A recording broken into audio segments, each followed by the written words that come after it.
Hello, my name is Skylar Palermo, and I'm going to be talking about the original Curious George written in 1941.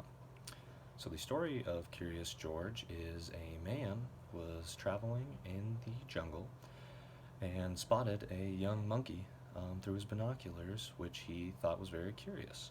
He then decided to take off his large yellow straw hat, place it on the ground, and hide and wait for the monkey to see if he could maybe find something going on with the hat. Eventually, George the monkey decides to come over and take a look at the straw hat that the man placed down for him. The man talks to George, settles him down, and decides to take him home with him. On the way home to America, George is very curious. George is very excited. The man finally gets home to his home in New York City, where he shows George around and makes a couple calls, smokes out of his pipe, has a meal, and goes to bed.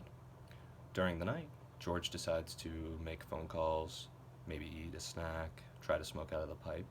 And while George is making this phone call, he accidentally calls the fire department. So, when the fire department arrives, they decide to arrest George for a false alarm. All the meanwhile, the man is unaware of what is going on. George eventually is placed in jail and tries to escape out of the barred windows.